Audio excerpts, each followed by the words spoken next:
नमस्कार। आज हम डिस्कस करेंगे HPSSC का प्रीवियस पेपर। HPSSC का प्रीवियस पेपर है, इसका आज हम पॉलिटी का सेक्शन जो है वो डिस्कस करेंगे। पॉलिटी का सेक्शन डिस्कस करेंगे और डिटेल से डिस्कस करेंगे ताकि आपको जो है आपके आने वाले एग्जाम्स में हेल्प मिल सके, जैसे कि पहले भी मिलती रही है। तो हर एक क्वेश्चन को डिटेल से ही डिस्कस किया जाएगा, चाहे वो जूनियर ऑफिस असिस्टेंट का एग्जाम हो, सब इंस्पेक्टर का हो, हाई कोर्ट क्लर्क का हो, हर एक एग्जाम में हेल्प मिल जाएगी आपको, जैसे कि पहले मिलती रही है। और आपने ध्यान रखना है कि पॉलिटी की प्लेलिस्ट भी अलग से मिल जाएगी, वहाँ पर आपको प्रीवियस की वीडियोस भी मिल जाएंगी। 137 क्वेश्चन देखते हैं यहाँ पर क्या बोलते हैं। बोलते हैं January 26 selected as the date for the inauguration of the constitution because. तो बोलते हैं 26 जनवरी को जो है वो संविधान के प्रारंभन हेतु तारीख का चयन किया गया था। क्यों किया गया था? 26 जनवरी को ही क्यों सिलेक्ट किया गया कि इस दिन इंडियन कॉन्स्टिट्यूशन को इनॉग्रेट किया जाएगा? हालांकि ये बनकर पहले तैयार हो गया था। अगर हम इसके बनने की बात करें ना कि ये कब बनकर तैयार हो गया था, तो ये 26 नवंबर 1949 को जो था वो बन गया था। इसको उस टाइम अडॉप्ट कर लिया गया था, परंतु एक स्पेसिफिक डे था जब 26 जनवरी, उस दिन ये डिसाइड किया गया कि 26 जनवरी को इसको अडॉप्ट किया जाएगा। इसके पीछे की कहानी ये थी कि 26 जनवरी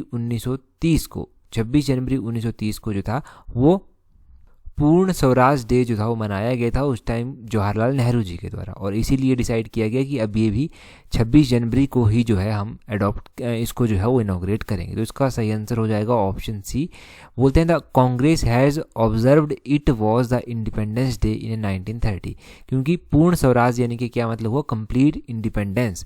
ये जो कंप्लीट इंडिपेंडेंस डे मनाया गया था ये 26 जनवरी 1930 को जो था वो पहले मना लिया गया था, और इसीलिए डिसाइड किया गया कि 26 नवंबर के बजाय हम 26 जनवरी को जो है इसको इनॉग्रेट करेंगे। अब मैं थोड़ा सा और डिटेल में बताता हूँ। कॉन्स्टिट्यूशन जो है ना हमारा, इसको बनकर तैयार कर दिया गया था 26 नवंबर 1949 में। जब इसको बनाकर तैयार किया गया था तो उस टाइम इसमें 8 शेड्यूल हुआ करते थे, परंतु फिर इसको 26 नवंबर को जो था वो 26 नवंबर के बजाय 26 जनवरी 1950 में अडॉप्ट किया गया। और इसके पीछे की कहानी भी आपको पता चल गई। 26 जनवरी को आपको पता है हम रिपब्लिक डे भी जो है वो मनाते हैं। और इस बार जो 26 जनवरी आएगा ना 2023 में, उसमें हमने क्या डिसाइड किया है, अभी मतलब बात चल रही है इसके बारे में, उसमें डिसाइड किया है कि इजिप्ट के प्रेसिडेंट को जो है वो हम इनवाइट करेंगे यहाँ पर एज अ चीफ गेस्ट। तो ये भी आपने ध्यान रखना है कि इजिप्ट के प्रेसिडेंट को इनवाइट करने की बात कही जा रही है। हालांकि जब फाइनल हो जाएगा तब ये करंट अफेयर का क्वेश्चन आपके लिए फुली बन जाएगा और आपको पता चल जाएगा।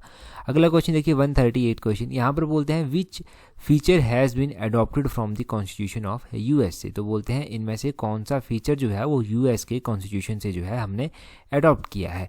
देखो हमने US के कॉन्स्टिट्यूशन से और भी अलग अलग कंट्रीज़ के कॉन्स्टिट्यूशन से जो है बहुत सारी चीज़ें अडॉप्ट कर रखी हैं। तो अगर हम बात करें स्पेसिफिक रूप से US के कॉन्स्टिट्यूशन से, तो हमने वहाँ से जो फंडामेंटल राइट ले रखे हैं, जुडिशियल रिव्यू भी हमने वहाँ से ले रखा है, और जजेस ऑफ सुप्रीम कोर्ट को कैसे रिमूव करना है वो भी हमने वहाँ से ले रखा है। तो इसका option D all of these जो है वो सही आंसर हो जाएगा। अच्छा, क्या हमने कुछ और भी जो है वो US के कॉन्स्टिट्यूशन से अडॉप्ट किया है इसके अलावा? अगर हम इसके अलावा बात करें कि हमने US के कॉन्स्टिट्यूशन से क्या बात अडॉप्ट किया है, तो जो जुडिशरी आप देखते हैं ना कि जुडिशरी इंडिपेंडेंट है, वो भी हमने जो है ये भी हमने US के कॉन्स्टिट्यूशन से ही जो है वो अडॉप्ट किया है। प्रेसिडेंट को इम्पीच किया जा सकता है, प्रेसिडेंट को इम्पीच करने की प्रोसेस जो है वो भी हमने कहाँ से ली है? US के कॉन्स्टिट्यूशन से ही जो है वो ली है। तो ये चीज़ें आपने ध्यान रखनी है। अच्छा, US कॉन्स्टिट्यूशन के अलावा ब्रिटिश कॉन्स्टिट्यूशन से हमने क्या क्या लिया है? तो ब्रिटिश कॉन्स्टिट्यूशन से हमने पार्लियामेंट्री फॉर्म ऑफ गवर्नमेंट ली है, कैबिनेट सिस्टम हमने वहाँ से लिया है, सिंगल सिटीजनशिप का आइडिया भी हमने वहीं से लिया है, और जो directive principle of state policy है वो हमने कहाँ से लिए हैं? Directive principle of state policy जो है हमने लिए हैं आयरलैंड के कॉन्स्टिट्यूशन से, वो भी आपने ध्यान रखना है। और अगर हमने आपसे पूछ लिया जाए फंडामेंटल ड्यूटीज़ हमने कहाँ से अडॉप्ट की हैं, तो फंडामेंटल ड्यूटीज़ जो है वो हमने कहाँ से अडॉप्ट की हैं? USSR सोवियत कॉन्स्टिट्यूशन से जो है हमने ये अडॉप्ट की है। कॉन्करेंट लिस्ट आप पढ़ते हैं, कॉन्करेंट लिस्ट अभी आप क्वेश्चन भी आएगा आगे, तो कॉन्करेंट लिस्ट जो है हमने कहाँ से अडॉप्ट की है? ये हमने ऑस्ट्रेलिया के कॉन्स्टिट्यूशन से जो है वो अडॉप्ट की है। तो ये बहुत सारी चीज़ें आपने यहाँ से रिवाइज़ कर ली। बस रिवाइज़ करना हमारा मेन मोटिव होता है, पढ़ी तो आपने होती हैं कहीं ना कहीं पर, और जहाँ पर अगर नहीं भी पढ़ी हो तो यहाँ पर पता चल जाता है चीज़ों के बारे में। 139 क्वेश्चन देखिए, यहाँ पर बोलते हैं which subject is in the state list. आपको पता है हमारा जो कॉन्स्टिट्यूशन है, हमारे जो इंडिया का संविधान है, उसमें 3 तरह की लिस्ट मेंशन की गई है। एक है स्टेट लिस्ट, स्टेट लिस्ट के अलावा कौन कौन सी लिस्ट है, इसके अलावा हमारे पास एक कंकरेंट लिस्ट है, कंकरेंट लिस्ट के अलावा हमारे पास यूनियन लिस्ट है। तो ये हमारे पास 3 लिस्टें यहाँ पर दी गई हैं। अब बोलते हैं कि इनमें से कौन सी स्टेट लिस्ट में आता है। अगर हम सबसे पहले डिफेंस की बात करें तो डिफेंस तो ऑब्वियसली कहाँ पर आएगा, ये यूनियन लिस्ट में आता है। एजुकेशन की बात करें तो एजुकेशन कंकरेंट लिस्ट में आता है। अगर हम बात करें क्रिमिनल लॉ की तो क्रिमिनल लॉ जो है ये भी कंकरेंट लिस्ट में जो है वो आता है। तो ये तीनों तो कंकरेंट लिस्ट में आते हैं। हमारे पास सिर्फ एक बच गया, वो है एग्रीकल्चर, और एग्रीकल्चर जो है वो स्टेट लिस्ट में आता है। एग्रीकल्चर के अलावा स्टेट लिस्ट में और क्या क्या आता है, स्टेट लिस्ट में जो है वो बहुत सारी चीज़ें आती हैं, जैसे कि पुलिस हो गया, पब्लिक हेल्थ हो गया, सैनिटेशन हो गया, एग्रीकल्चर हो गया, लोकल गवर्नमेंट हो गया, और गैम्बलिंग हो गया। ये सारी चीज़ें आती हैं। गैम्बलिंग पूछा गया है एग्जाम में, तो गैम्बलिंग आप ध्यान रखना कि ये स्टेट लिस्ट में आता है। और आपने ध्यान रखना है कि स्टेट लिस्ट में कितने सब्जेक्ट हैं प्रेजेंटली। स्टेट लिस्ट में प्रेजेंटली 61 सब्जेक्ट हैं। ओरिजिनली इसमें 66 सब्जेक्ट थे, ये भी ध्यान रखना है स्टेट लिस्ट के बारे में। स्टेट लिस्ट के बारे में कोई भी क्वेश्चन पूछा गया तो सारे क्वेश्चन आपके क्लियर हो गए ना, अब डाउट मत रखना। अगला क्वेश्चन देखिए, अगले क्वेश्चन में क्या बोलते हैं which of the following is under the state. तो बोलते हैं इनमें से कौन सा जो है वो राज्य के अधीन है। अगर हम राज्य के अधीन की बात करें तो क्या मतलब हुआ राज्य के अधीन है, इसका मतलब ये हुआ कि इनमें से कौन सी सॉवरेनिटी ऐसी है जो राज्य के अधीन आती है। तो सोवरेन की बात पहले हम करते हैं। सोवरेनिटी होता क्या है, ये जो प्रभु सत्ता होता है, ये होता क्या है। तो सोवरेन का मतलब होता है कि जैसे इंडिया को हम कहते हैं ना कि India is a sovereign country. Preamble अगर आप पढ़ते हैं तो सोवरेन शब्द वहाँ पर सबसे पहले यूज़ किया गया है। तो प्रभु सत्ता का मतलब, सोवरेन का मतलब क्या होता है कि इंडिया जो है वो किसी भी कंट्री के ऊपर डिपेंड नहीं है। इंडिया किसी भी कंट्री के ऊपर जो है वो डिपेंड नहीं है, और ये जो है एक इंडिपेंडेंट स्टेट है, और अपने लिए जो है वो कानून अपना जिस तरह से काम चाहे ना वो कर सकता है। इसको लगता है कि अगर किसी देश के साथ व्यापार करना है तो करेगा, अगर लगता है नहीं करना है तो नहीं करेगा। मतलब इंडिया बिल्कुल फ्री है। तो अब इसका मतलब आप समझ गए कि सोवरेन का मतलब क्या होता है। तो ये इंटरनल और एक्सटर्नल सोवरेनिटी जो है ये स्टेट के अंडर आती है। ऑप्शन सी सही आंसर होगा। ये दोनों ही सोवरेनिटी जो है वो स्टेट के अधीन आती हैं, ध्यान रखना। और सोवरेन होता क्या है ये भी इंपॉर्टेंट है। हमारे इंडियन कॉन्स्टिट्यूशन में सबसे पहले जो वर्ड यूज़ किया गया है ना, we the people of India, तो we the people of India वहाँ पर लिखा गया है having the solemnly resolved to constitute India into a sovereign. सबसे पहले ये सोवरेन वर्ड आता है। तो ये भी एग्जाम में पूछा जा सकता है कि सबसे पहले कौन सा वर्ड आता है। ये सोवरेन वर्ड सबसे पहले आता है। तो मैंने बता दिया, होपफुली समझ आया होगा। अगला क्वेश्चन देखिए, बोलते हैं what constitutional provision enable the central government to provide reservation in jobs and educational institution for the weaker section of the society. तो आपको पता है वीकर सेक्शंस को जो है, जो कमज़ोर वर्ग हैं, उनको जो है वो रोजगार और शैक्षणिक संस्थानों में आरक्षण उपलब्ध करवाया जाता है।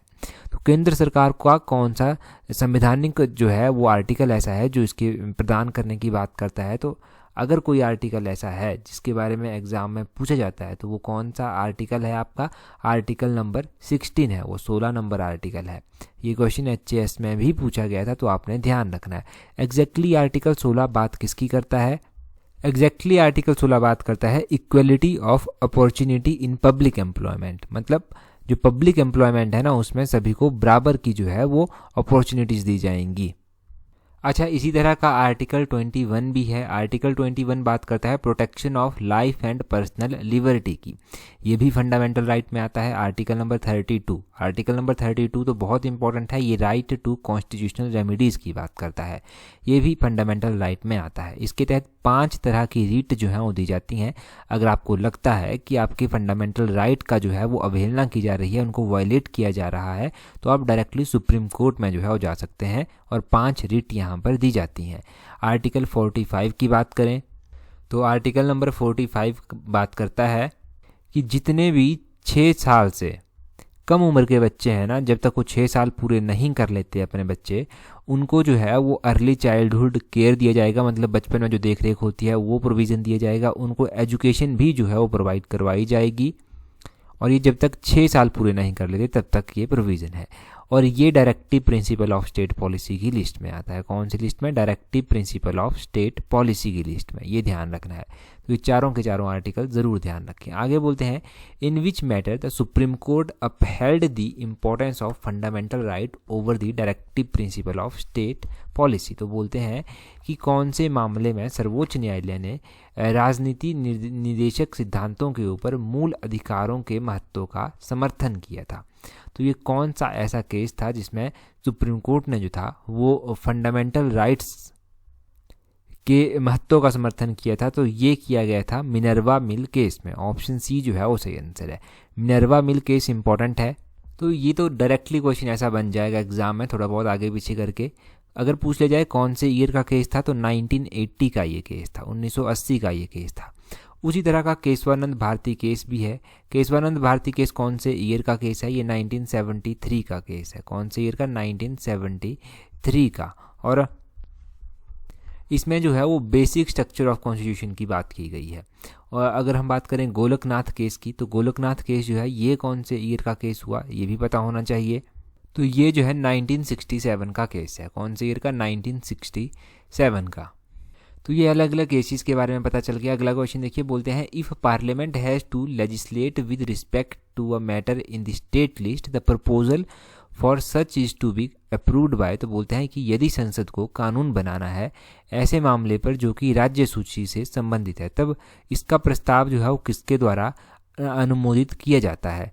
अगर स्टेट लिस्ट में कोई भी, अगर पार्लियामेंट को लगता है कि कोई भी कानून बनाना है, तो वो कैसे बना सकते हैं? क्योंकि स्टेट लिस्ट एक ऐसी लिस्ट है, इससे संबंधित कानून बनाने का अधिकार स्टेट को दिया गया है, राज्य को दिया गया है।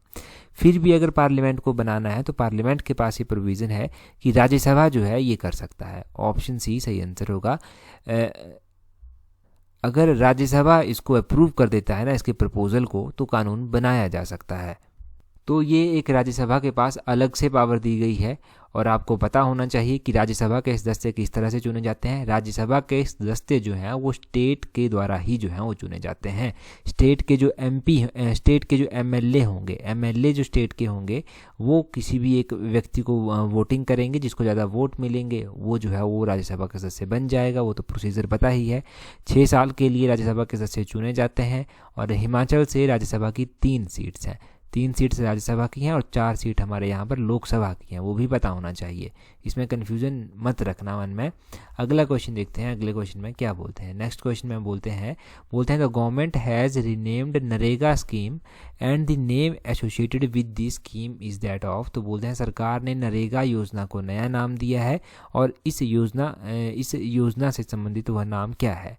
इस योजना से जो संबंधित नाम है वो है मनरेगा। मनरेगा आप कहते हैं तो महात्मा गांधी जो है वो इंक्लूड किया गया है आगे। 144 का ऑप्शन सी जो है वो सही आंसर हो जाएगा। महात्मा गांधी का नाम लगा दिया गया और नरेगा वैसे ही रखा गया। पहले आपको नरेगा का पूरा नाम पता होना चाहिए। नरेगा का पूरा नाम था national rural employment guarantee act, और national rural guarantee employment act इसका पूरा नाम होता था। और बाद में चलकर इसको रीनेम किया गया 2009 के आसपास। 2009 के आसपास इसको रीनेम करके जो था वो Mahatma Gandhi national rural employment guarantee act जो था वो इसका नाम रख दिया गया। तो ये भी ध्यान रखना कि 2009 में जो था वो रीनेम किया गया था इसको। 2009 में ये नया नाम इसको दिया गया। इसी तरह की कुछ और भी स्कीम्स हैं, जैसे कि अंत्योदय अन्ना योजना हो गई, 2002 में इसको लॉन्च किया गया था। अन्नपूर्णा योजना हो गई, 1999 में इसको लॉन्च किया गया था। एक मिड डे मील स्कीम आप पढ़ते हैं। मिड डे मील स्कीम जो था वो कब लॉन्च की गई थी? ये 1995 में लॉन्च की गई थी। ये क्वेश्चन भी एग्जाम में पूछ जाता है मिड डे मील स्कीम का, तो ये 1995 में लॉन्च की गई, ये ज़रूर ध्यान रखना। आगे देखिए क्या पूछते हैं। आगे पूछा जाता है, बोलते हैं how long can a person continue to be a minister without being a member of either house of parliament. अगर मान लो कोई भी व्यक्ति ऐसा है जो किसी भी सदन का सदस्य नहीं है, तो उसको मंत्री बना दिया जाता है। परंतु अब ये पूछते हैं कि वो कितने समय तक मंत्री रह सकता है बिना किसी मेंबर के? तो वो रह सकता है 6 महीने तक। उसके पास ये पावर होती है या उसको ये सुविधा दी जाती है। अगर मान लीजिए कि इलेक्शन होते हैं लोकसभा के। अब लोकसभा के इलेक्शन होते हैं, कोई पर्सन ए है, ना ये लोकसभा से चुना गया है और ना ही ये राज्यसभा से चुना गया है। तो अगर इसको चाहें प्रेसिडेंट तो इसको जो है वो on the recommendation of prime minister जो है वो मंत्री बना सकते हैं, मिनिस्टर बना सकते हैं। परंतु 6 महीने के अंदर अंदर या तो इसको लोकसभा का सदस्य बनना होगा या तो इसको राज्यसभा का सदस्य जो है वो बनना होगा, ये ज़रूरी होता है। तो ये आप समझे ना कि क्या बात होती है कि 6 महीने के अंदर अंदर उसको किसी भी सदन का सदस्य बनना होता है। यही केस सेम केस जो है वो कहाँ पर होता है, स्टेट में भी होता है। अगर मान लीजिए स्टेट में जैसे हिमाचल प्रदेश में इलेक्शन होंगे, तो हिमाचल प्रदेश में इलेक्शन होंगे, अगर मान लीजिए कोई भी पार्टी जीत कर आती है और वो चाहती है कि अब आपको मंत्री बना दिया जाए। अब आपको जब मंत्री बनाया जाएगा, अब आपने तो एमएलए के इलेक्शन लड़े नहीं थे तो आपको कैसे मंत्री बनाया जा सकता है, परंतु आपको मंत्री बनाया जा सकता है 6 महीनों के लिए। 6 महीने के अंदर अंदर जो है अगर आप एमएलए के इलेक्शन लड़ते हैं और उसमें जीत जाते हैं ना, तो आप आगे कंटिन्यू कर सकते हैं। ये प्रोसीजर होता है पूरा। अगला 76 नंबर क्वेश्चन देखिए। 76 नंबर क्वेश्चन में बोलते हैं the authority competent to suspend the operation of fundamental right granted under the constitution of India is. तो बोलते हैं मौलिक अधिकार जिनकी गारंटी भारत के संविधान में दी गई है, उनको निलंबित करने का जो सक्षम प्राधिकार है वो किसके पास है? तो ये है प्रेसिडेंट के पास। ऑप्शन डी जो है वो सही आंसर होगा। अब देखो यहाँ से भी क्वेश्चन बनता है एक नया क्वेश्चन प्रेसिडेंट की पावर के बारे में क्वेश्चन बन जाता है कि प्रेसिडेंट के पास क्या क्या पावर है, अलग अलग तरह से क्वेश्चन बन जाएगा। एक तो आपको ये सस्पेंड ऑफ फंडामेंटल राइट का पता चल गया। दूसरा आपने ध्यान रखना है कि प्रेसिडेंट के पास जो है वो वीटो पावर्स भी होती हैं। प्रेसिडेंट जो है वो इमरजेंसी डिक्लेयर कर सकता है, नेशनल इमरजेंसी, प्रेसिडेंट इमरजेंसी और financial emergency. National emergency article 352 के तहत आती है, प्रेसिडेंट इमरजेंसी 356 के तहत आती है और फाइनेंशियल इमरजेंसी 360 के तहत आती है। प्रेसिडेंट जो है वो 12 मेंबर जो है वो राज्यसभा में भी चुन सकता है किसी भी स्पेसिफिक फील्ड से, जैसे कोई लिटरेचर से हो गया, सोशल सर्विस से हो गया, वहाँ पर जो है वो 12 सदस्य चुन सकता है। प्रेसिडेंट के पास पावर होती है वो किसी भी एरिया को वो शेड्यूल्ड एरिया डिक्लेयर कर सकता है कि ये शेड्यूल्ड एरिया है।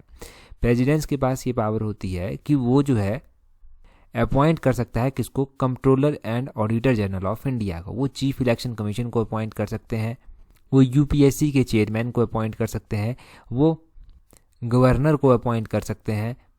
क्वेश्चन अगर आपसे पूछा जाता है ना कि फाइनेंस कमीशन का जो चेयरमैन होता है, फाइनेंस कमीशन का जो मेंबर होता है, वो उसको कौन अपॉइंट करता है, तो उसको प्रेसिडेंट ही अपॉइंट करता है। तो ध्यान रखना फाइनेंस कमीशन के मेंबर और फाइनेंस कमीशन के चेयरमैन को कौन अपॉइंट करता है। तो ये सारी पावर्स मैंने बता दी जो इंपॉर्टेंट थे एग्जाम पॉइंट ऑफ व्यू से, कहीं से भी क्वेश्चन बन सकता है। 74 क्वेश्चन देख लीजिए, बहुत इंपॉर्टेंट क्वेश्चन है और ये सारे क्वेश्चन ना क्लर्क हाई कोर्ट के एग्जाम में भी डेफिनेटली आपकी हेल्प करेंगे। अगर आप उस एग्ज़ाम की तैयारी कर रहे हैं ना, तो आपके पास अच्छा मौका है कि आप टेस्ट सीरीज़ भी प्रैक्टिस कर सकते हैं और जो 1-2 नंबरों की कमी रह जाती है उसको इम्प्रूव कर सकते हैं। टेस्ट सीरीज़ का लिंक नीचे डिस्क्रिप्शन बॉक्स और कमेंट बॉक्स में दिया गया है, वहाँ से अवेल कर सकते हैं। 74 क्वेश्चन नंबर देखिए, बोलते हैं on which of the following directive principle in the constitution silent. तो देखो ढंग से क्वेश्चन को पढ़िए कि क्या बोला गया है। बोला गया है कि निम्न नीति निर्देशक तत्वों में से किस पर संविधान शांत है। कि ये जो directive principle of state policy नीचे दिए गए हैं, इनमें से एक ऐसा है जिसके ऊपर कॉन्स्टिट्यूशन शांत है, संविधान शांत है। तो वो कौन सा है? वो है एडल्ट एजुकेशन। एडल्ट एजुकेशन इनके प्रौढ़ शिक्षा के ऊपर जो है वो संविधान शांत है। अगर हम बाकी की बात करें, हमारे इंडियन कॉन्स्टिट्यूशन में जो directive principle of state policy आते हैं ना, उसमें ये जो फ्री लीगल एड का प्रोविज़न है वो भी दिया जाता है।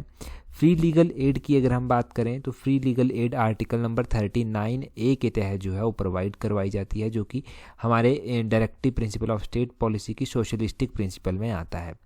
Improve the standard of living to the workers, इनके कामगारों के जीवन के स्तर में सुधार करना, इसके ऊपर भी काम किया जाता है। तो ये बात आर्टिकल नंबर 47 में की जाती है कि जो न्यूट्रिशन का लेवल है उसको इंक्रीज़ करना है, स्टैंडर्ड ऑफ लिविंग को इंक्रीज़ करना है और जो इम्प्रूव करना है, जो पब्लिक हेल्थ है उसको भी इम्प्रूव करना है। ये आर्टिकल नंबर 47 में बात करते हैं।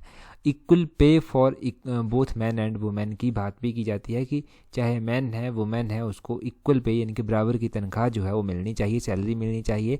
आर्टिकल नंबर 39 में ये बात की जाती है और इनके ऊपर काम भी किया जा रहा है हालांकि, परंतु एडल्ट एजुकेशन को लेकर जो है वो इतने स्ट्रांगली जो है वो काम नहीं किया जाता। यानी कि आप कह लीजिए कि ये directive principle of state policy ऐसा है, इसके ऊपर संविधान शांत है, ये कहा जाता है।